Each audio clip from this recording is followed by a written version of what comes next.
So Rama Reddy గారు, ఇక్కడ కేటీఆర్ గారు అలాగే రేవంత్ రెడ్డి గారు ఏ విషయంలో సవాళ్ళు ప్రతి సవాళ్ళు చేసుకున్నారు. దాంతోపాటు మీరు నిన్న ఖర్గే గారు వచ్చారు కాబట్టి ఆయన మీటింగ్లో మీకు ఒక సవాల్ చేశారు. ఏదైతే సోషలిజం, సెక్యులరిజం ఈ రెండు పదాలు కూడా రాజ్యాంగంలో మొదటి నుంచి లేవు, మధ్యలో చేర్చారు. దమ్ముంటే వాటిని తీసే విధంగా అటు బీజేపీ ప్రభుత్వానికి కానీ లేకపోతే మోడీకి కానీ షాక్ కానీ సవాల్ చేస్తున్నాను, తీస్తారా అని చెప్పేసి ఆయన ఒక సవాల్ చేశారు. ఇక్కడ ఈ నాయకులతో పాటు ఖర్గే స్థాయిలో ఆ నాయకులు కూడా సవాళ్ళు ప్రతి సవాళ్ళు తెలంగాణ రాజకీయాల్లో జరుగుతున్నాయి. దాంతో ఒక్కసారిగా హీట్ ఎక్కిపోయింది వాతావరణం కూడా. ఏం చెప్పదలుచుకున్నారు ఖర్గే గారి సవాల్ గురించి కానీ ఇక్కడ రేవంత్ రెడ్డి గారు అలాగే కేటీఆర్ గారి సవాల్ గురించి? ఇప్పుడు 50,000 ఉద్యోగాలు ఇచ్చాం, ఒక్క ఉద్యోగం తక్కువ నేను రాజీనామా చేస్తాను. 60,000 వాళ్ళు చెప్పింది 2 లక్షల ఉద్యోగాలు ఇస్తానంటారు. తొలి సంతకం 2 లక్షల ఉద్యోగాల పైనే అన్నారు. మరి 2 లక్షల ఉద్యోగాలు మాట్లాడకుండా 60,000 ఉద్యోగాలు మాట్లాడమైంది. ఆయన ఖర్గేకు చెప్పడం కూడా కాంగ్రెస్ తెలంగాణకు అది ఇచ్చింది ఇది ఇచ్చింది అని. అంత ఇస్తే నిధులు నియామకాల ఉద్యమం ఎందుకు జరుగుతుంది? కాంగ్రెస్ అంత ఇస్తే తెలంగాణ ఉద్యమం ఎందుకు వస్తుంది? కాంగ్రెస్ నిజంగా తెలంగాణకు అంత బాగా చేస్తే ఉద్యమం ఎందుకు వస్తుంది? తర్వాత ఈ మన సుప్రీంకోర్టు చీఫ్ జస్టిస్ గవాయ్ ఇప్పుడు ఉండరు, వారు మొన్న ఒక 3-4 days బ్యాక్ అది అన్నారు, 1 week బ్యాక్. రాజ్యాంగం సుప్రీం, పార్లమెంట్ కాదు సుప్రీం. రాజ్యాంగం మౌలిక స్వరూపాన్ని మార్చకూడదు. సుప్రీంకోర్టు చీఫ్ జస్టిస్ అన్నప్పుడు బీజేపీ ఎమ్మెల్యే ఆర్ఎస్ఎస్ వాళ్ళు సర్కార్యవా దత్తాత్రేయ గారు అంటే మీరు చెప్పింది కరెక్టే. మరి అంబేద్కర్ గారు రచించిన రాజ్యాంగంలో ఏదైతే బేసిక్ పీఠిక ఉందో అదే ఉంచాలి కదా. ఎమర్జెన్సీ పెట్టి ప్రతిపక్షాలను జైళ్లలో దోసి సవరించింది, ఓటు బ్యాంక్ రాజకీయాలు చేసింది, అవి తీయాలి కదా అని ఆర్ఎస్ఎస్ సర్కార్యవా గారు అన్నారు. దానికి మేము వీళ్ళు ఏంటంటే ఇప్పుడు సుప్రీంకోర్టు చీఫ్ జస్టిస్ చేయమన్నాడు. ఎన్నోసింది వీరే కాదు, ఇంతకుముందు రాజ్యాంగ మౌలిక స్వరూపాన్ని మార్చకూడదు అంటారు. మార్చింది ఎవరు? ఇందిరాగాంధీ. ఎప్పుడు మార్చింది? ఎమర్జెన్సీ పెట్టి ప్రతిపక్షాలను జైళ్లలో చూసి. కాబట్టి ఆ పదాలు అంబేద్కర్ గారి రాజ్యాంగంలో లేవు. ఇంకా ఆ ప్రతి చాప్టర్ ముందు ఫోటోలు, మన సాంప్రదాయం, మన భారతీయ సాంప్రదాయం ప్రకారం రాముంది, కృష్ణుంది, ఇవన్నీ ఎన్నటికి వీళ్ళు ధర్మాన్ని పాటించాలని వాటి మీద ఉన్నాయి ఫండమెంటల్ రైట్. ఇవన్నిటివి నా దగ్గర కొన్ని ఫోటోలు ఉన్నాయి, చూపిస్తా. అవన్నీ తీసేశారు ఓటు బ్యాంక్ రాజకీయాల కోసం, అపీజ్మెంట్ పాలిటిక్స్లో. మరి రాజ్యాంగ మౌలిక స్వరూపాన్ని మార్చకూడదు అన్నప్పుడు ఇది జరిగింది కదా. ఇవన్నీ వాటిని మరి సర్దిస్తారా అన్నారు వారు. ఇక దీనికి ఈయనకు ఓటు బ్యాంక్ రాజకీయాలు కాంగ్రెస్ ముందంటే ఎప్పుడైనా ఓటు బ్యాంక్ రాజకీయాలు మొదటి నుంచి ఆ చరిత్ర అదే. నెహ్రూ స్టార్ట్ చేశాడు, మైనార్టీస్ కమిషన్, మైనార్టీ స్పెషల్ మరి వక్ఫ్ బోర్డు, ఇవన్నీ ఇట్లా ఏంటంటే అదే. మరి రాజ్యాంగంలో ఏంది ఆర్టికల్ 44 ఏం చెప్తుంది? Uniform civil code, common civil code తేవాలి. నెహ్రూ ఏం తెచ్చిండు? హిందూ పర్సనల్ లా తెచ్చిండు. నువ్వు అందరు కామన్ పర్సనల్ అదే బాబు అంటే హిందూ పర్సనల్, ముస్లింలు కొంచెం వాళ్ళు ఇష్టంగా చేసుకొని, వాళ్ళు 4 పిల్లలు చేసుకొని 40 మంది కానీ అది మేము ఆపద్దు. హిందువులను మాత్రం పిల్లల సంతానం కంట్రోల్ చేయాలి. ఫ్యామిలీ ప్లానింగ్ విషయంలో ఫ్యామిలీ ప్లానింగ్ ఎవరు చేయాలి? ఎక్కువ జనాభా కలిగే వాళ్ళు చేయాలి.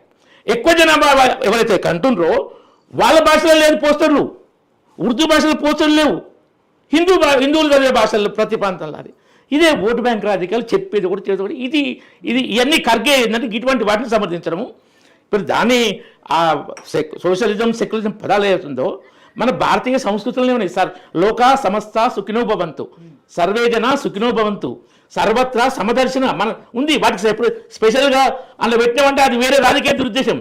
మనది ఏంటంటే ఇది అంటే డెమోక్రటిక్ మన ఇది ఫస్ట్ ఉన్న దాంట్లో మనం ఏంటంటే సావర్జన్ అంటే దేశ అధినేత ఎన్నుకోబడ్డ వ్యక్తి. బ్రిటిష్ సావర్జన్ కాదు, యూకే రాజరికం, అది సావర్జన్ కింద కాదు. మన దేశ అధ్యక్షురాలు ప్రజలతో ప్రత్యక్షం కానీ పరోక్షం కానీ ఏదైనా ఎన్నికనే.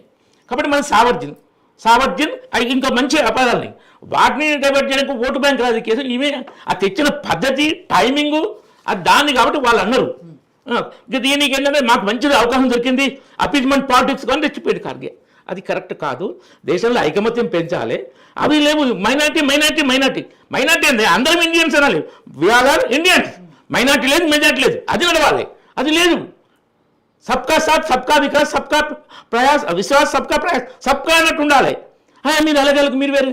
అది నిన్నటి సభ ఏం సభ? అదేం పెట్టారు? జై బాపు, జై భీమ్, జై సంవిధానం. మరి సంవిధానం రిస్ట్రిక్షన్ పెట్టింది, ఎమర్జెన్సీ పెట్టింది ఎవరు? వాళ్ళే. ఆర్టికల్ 356 ఉపయోగించి ఎన్నిసార్లు రాష్ట్ర ప్రభుత్వం ముఖ్యమంత్రి ఇది చేశారు మోడీ 11 సంవత్సరాలు ఆర్టికల్ 356 వాళ్ళే. మన ఎన్టీ రామారావు మన దగ్గర సాక్ష్యం మెజారిటీ ఉన్నంగా గవర్నర్ రామ్లాల్ మెజారిటీ లేని ఆయన తొలగించి నాదేంద్ర భాస్కర్ రావుతో ప్రమాణ స్వీకారం చేస్తే నాదేంద్ర భాస్కర్ ప్రూవ్ చేసుకోవాలి, మళ్ళీ రామారావు ప్రూవ్ చేసుకుంటారు. ఇది కాశ్మీర్ నుండి కన్యాకుమారి వరకు చేసిళ్ళు. కానీ రాజ్యాంగాన్ని మొత్తం దుర్వినియోగం చేసింది వాళ్ళు, మళ్ళీ వాళ్ళే దొంగ అన్నట్టు తప్పు చేసిన వాళ్ళే వేరే వాళ్ళను ఇది అనే దాంట్లో ఇది. ఇక్కడ తెలుగు వీళ్ళేందంటే ఇప్పుడు బీఆర్ఎస్ కాంగ్రెస్ ఇక్కడ ఏంటంటే ప్రజా సమస్యలను గాలికి వదిలేయడం కోసం ఇంతకుముందు బీఆర్ఎస్ ఏదైతే తెలంగాణ దోచుకుందో అప్పుడు తెలంగాణ, ఆత్మహత్యల తెలంగాణ, తర్వాత తాగుబోతుల తెలంగాణ తయారు చేస్తుందో దాన్ని డైవర్ట్ చేయాలి. కాంగ్రెస్ 420 హామీలు 6 గ్యారెంటీ బొందబెట్టిందో దాని నుంచి డైవర్ట్ చేయాలి. ప్రతిపక్ష నాయకుడు అసెంబ్లీకి రాడు. వీళ్ళు ఆ పెన్షన్ అవ్వా నువ్వు ఒక్క నెల 4,000 పెన్షన్ ఎన్ని చెప్పిండు డిసెంబర్ 9 అని. సో వీళ్ళు మోసం చేసి దాని నుంచి డైవర్ట్ చేయాలి. డైవర్ట్ చేయడానికి చాలా నీ దమ్ము ఎంత నాది ఏంటది ప్రజలకు పనికొచ్చారు ఈ ఛాలెంజ్లు ప్రజలకు ఏమైనా పనికొస్తాయా? ఇవి ప్రజా సమస్యలా? ఇదేనా పద్ధతి? కాళేశ్వరం ఇన్ని అయినాయి కదా, కాళేశ్వరం ఫోన్ ట్యాపింగ్ ఎన్నో ఉన్నాయి కదా, విద్యుత్ కొనుగోళ్ళు. మరి ఏ ఒక్క కేసులో ఒక్కరు కూడా అరెస్ట్ కాలేదే. రేవంత్ రెడ్డి కేసు కెమెరా ముందు రెడ్ హ్యాండెడ్గా ప్రజాస్వామ్యాన్ని కూని చేస్తూ లక్షలు పట్టుకుపోయి ఒక ఓటు కోసం ఇచ్చి ఆ కేసు మరి కేసీఆర్ 8.5 సంవత్సరాలు అధికారంలో 2015 నుంచి మరి ఎందుకు రేవంత్ రెడ్డికి శిక్ష పట్టేట్టు చేయలే? ఇద్దరు లోపాయకారి ఒప్పందం ఉంది. అప్పుడు రేవంత్ రెడ్డిని కేసీఆర్ బతికించినందుకు కేసీఆర్ కాంగ్రెస్ బతికిస్తుంది. మళ్ళీ డ్రామా నీకు నేను చెప్తూ నాకు నువ్వు చెప్తూ నేను కొట్టేట్ చేస్తాను నువ్వు ఏటెట్ చేయి. ఎంతకాలం మోసం చేస్తుంది తెలంగాణ ప్రజల? మీరు చేసిన దోపిడీ అవినీతి తర్వాత ఇక నిన్న ఖర్గే వచ్చింది పేరు అదేనా తాజ్ హోటల్నా 4 గంటలు 3 గంటలు వాళ్ళను పదవుల పంచాయతీ ఒక్కరినైనా ఒప్పించిండా? అందరూ వెళ్ళిపోయారు కదా, ఆయన వెళ్ళిపోయాడు ఈయన వెళ్ళిపోయాడు అది వెళ్ళిపోయాడు. నీకు పదంటే వీళ్ళు చెప్పలేక ఇక ఆయనను రాహుల్ గాంధీ చెప్పడు బంధం కావద్దు, సోనియా గాంధీ చెప్పదు, సోనియా గాంధీ ఢిల్లీ కూడా ఉంటుంది. ఇక ఈ ఖర్గేని వెళ్తాం ఉన్నాడుగా మనకు యూజ్ చేసుకున్నానికి. అట్లా యూజ్ చేసుకునే ప్రయత్నం చేస్తే ఒక్కరు ఖర్గే మాటకు విలువలేదే. కాంగ్రెస్ పార్టీ ఆ వరంగల్ ఏంటి పంచాయతీ?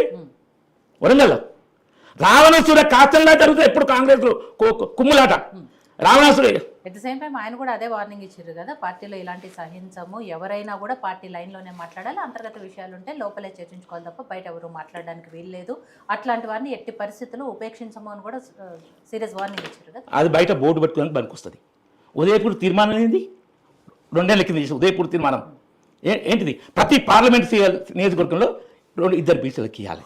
5 ఏళ్ళు కాంగ్రెస్ పార్టీలో ఉంటేనే టికెట్ ఇవ్వాలి, కుటుంబంలో 2 టికెట్ ఇవ్వకూడదు. ఇవన్నీ ఏమైంది మరి? ఆ తీర్మానాలు చేసేది కదా, ఆ తీర్మానాలు పొందబెట్టరు తప్ప ఇలా పంచాయతీలు పొందబెట్టలే. కాంగ్రెస్ చెప్పేటప్పుడు ప్రతి విషయంలో ఎప్పటికప్పుడు కొత్త డ్రామా. కేసీఆర్ ఇక కాంగ్రెస్లో పుట్టి టీడీపీలో పెరిగి వచ్చినాడు, ఆయన చూసి నేర్చుకున్నాడు ఆయన. కాబట్టి వీళ్ళిద్దరు కలిసి తెలంగాణపై ముంచుతున్నారు. ఎంతకాలం చేస్తారు? మళ్ళీ ఎంత అహం, నేను 10 ఏళ్ళు నేనే ఉంటా, 10 ఏళ్ళు ఏంటది నీ ప్రజాస్వామ్యాన్ని కూడా నాకు ఇక్కమా.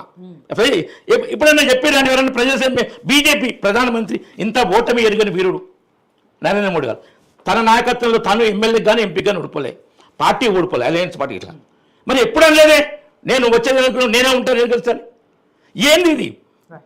కాబట్టి ఇటువంటి బంద్ చేయండి, ప్రజా సమస్యలు చర్చకు రానియండి. మీరు కుమ్ముక్కై బీఆర్ఎస్ కాంగ్రెస్ కుమ్మక్కై కూడదలుకొని ప్రజలను మోసం ఇంకా ఎక్కువ కాలం చేయలేరు. ఇది ఆపండి.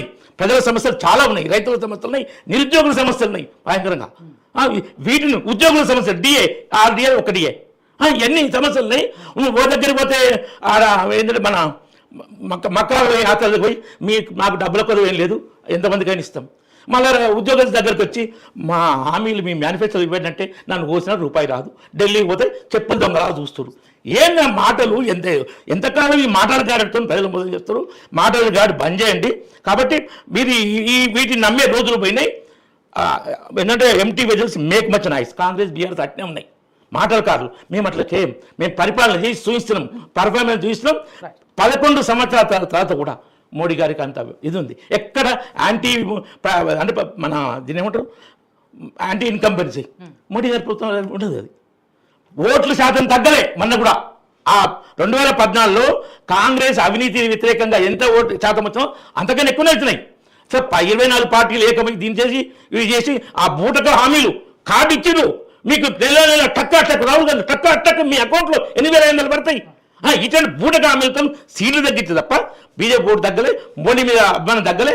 రాహుల్ గాంధీ ఇంకా తర్వాత ఈ కాంగ్రెస్ పార్టీ ఎజెండా ఏంటంటే సరే నెక్స్ట్ మాట్లాడండి. అదే రామ్ గోపాల్ గారు, సో ఉద్యోగుల విషయంలో ఏవైతే ఛాలెంజెస్ చేసుకున్నారో దాంతోపాటు నిన్న రేవంత్ రెడ్డి గారు మాట్లాడుతూ నెక్స్ట్ ప్రభుత్వం కూడా మాదే, 100 సీట్లు గ్యారంటీ, ఒక్కటి కూడా తగ్గదు, దాంతోపాటు 15 ఎంపీలు 3 ఏళ్ల ముందే మీకు మాటిస్తున్నాను, 15 ఎంపీలు కూడా మీకు ఇస్తాము, ఇవన్నీ కూడా మాట్లాడుతున్నారు. సో ఏ కాన్ఫిడెన్స్తో, అంటే ఇప్పటివరకు తెలంగాణ రాష్ట్రానికి ఈ 2 ఏళ్లలో చేసింది ఏమీ లేదు, ఏ కాన్ఫిడెన్స్తో మళ్ళీ అధికారంలోకి వస్తామని చెప్తున్నారు అని చెప్పి ప్రతిపక్షాలు అడుగుతున్నాయి. సో ఓవరాల్గా నిన్న మీటింగ్ సంబంధించి రేవంత్ రెడ్డి గారు మాట్లాడింది, ఇవాళ కేటీఆర్ గారు మాట్లాడింది, ఏమనిపిస్తుంది మీ విశ్లేషణ ఎలా?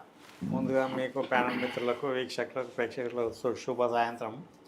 ఇప్పుడు ఏమైపోయిందంటే రాజకీయం ప్రజల సేవ కోసం లేదు, వినరా, చిల్లర పంచాయతీలకు మా దాపురం అయిపోయింది. ఇక్కడ స్టేట్ కానీ సెంటర్ కానీ మిగతా మొత్తం కానీ ఇక్కడ మన దగ్గర రాజ్యాంగం మౌలిక రాజ్యాంగం ఏవో భగవద్గీత కాదు, అదే ఇష్టానుసారం రాసుకున్నారు. దాంట్లో చాలా లోసుకులు ఉన్నాయి. రిజర్వేషన్ 40 ఏళ్ళు అన్నారు, మళ్ళీ ఎక్స్టెన్షన్ తీసుకొస్తా ఉన్నారు. ఆ రిజర్వేషన్లలో కూడా అది ఏదైతే ఉందో